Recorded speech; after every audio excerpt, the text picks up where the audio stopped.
मुसलमानों याद रखो, जादू करके किसी को मत सताओ, किसी को तकलीफ मत पहुंचाओ।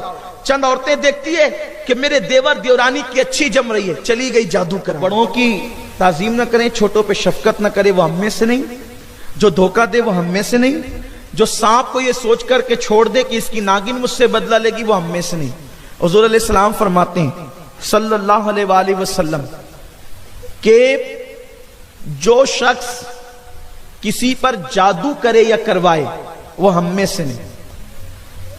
आजकल ये बला भी बहुत तेजी से हमारे माशरे में चली है कि किसी को देखा अच्छे रिश्ते आ रहे हैं, उस पर जादू कर दिया, उसको रिश्ते ना आए। किसी का कारोबार अच्छा चल रहा है, उसको उस पर जादू कर दिया। औरतें भी, मेरी माएँ और बहनें भी मौजूद है, जादू कर दिया। किसी को सेहतमंद देखा कि ये बीमार पड़ जाए, जादू कर दिया। किसी की आवाज अच्छी देखी, उस पर जादू कर दिया।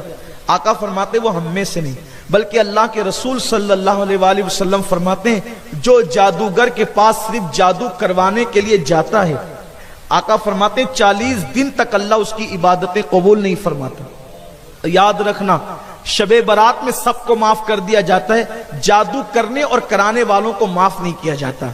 बड़ी माजरत के साथ मेरी माएँ और बहनें यहाँ मौजूद है और आप भी मौजूद है, हमें पता चला है कि अब तो लोग जादू करने कराने के लिए काफिरों तक के पास जाते हैं, बुत खानों तक जाते हैं और वहां जाकर के एक दूसरे के खिलाफ जादू करवाते हैं। मैं सिर्फ यहां ज्यादा कुछ नहीं कहना चाहता, इतना कहना चाहता हूं, दूसरों को तड़पाना आसान है, लेकिन कुदरत जब बदला लेती है ना उसके बंदों को तड़पाने का, तो फिर इंसान कहीं का नहीं रहता। किसी को परेशान करना बहुत अच्छा लगता है। आपने किसी पे जादू कर दिया, वो तकलीफ में आ गया। भाई जादू असर करता है ना, जादू असर करता है, कभी करता है कभी नहीं करता, लेकिन अगर जादू ने किसी पे असर कर दिया तो वो तकलीफ में आ गया, मुसीबत में आ गया, परेशान हो गया। अब आप खुश हो रहे हैं कि चलो उसकी बेटी को रिश्ते नहीं आ रहे। पहली बात तो यह कि अल्लाह अगर चाहे कि जादू बेअसर हो जाए तो फिर जादू असर नहीं करे। अपनी माँ और बहनों से कहता हूं कि जब तुम्हारे बालों की तुम कंघी किया करो, और आपसे भी कहता हूं अगर तुम्हारे बाल निकला करें तो उसको तोड़ दिया करो। सूफिया किराम फरमाते हैं कि अगर बालों को तोड़ दोगे तो फिर उन बालों पर कोई जादू नहीं कर सकेगा, तो इसलिए अगर बाल निकले तो उसको तोड़ देना चाहिए। और खवातीन क्या करती हैं, वो अपने बालों को जमा कर करके रखती हैं, या फिर वो क्या करती हैं कि वो बालों को यूं ही फेंक देती है, तो कोई उठा लेता है और उस पर जादू कर देता है। तो इसलिए ये किया करे कि वो बाल निकले तो उसको दफन कर दिया करें, ताकि उसको कोई उठा करके उसका गलत इस्तेमाल ना कर सके। तो आका अलैहिस्सलाम ने फरमाया कि जो किसी पे जादू करे या करवाए वो हम में से नहीं है। और फिर अल्लाह अकबर, जो जादूगरों के पास जाए, आका फरमाते 40 दिन तक के उसकी इबादत कबूल नहीं होती। और ऐसे लोग अगर बगैर तौबा के मर जाएं, वो रसूल पाक की शफाअत से महरूम कर दिए जाएं। इतना सख्त हुक्म बयान किया गया है।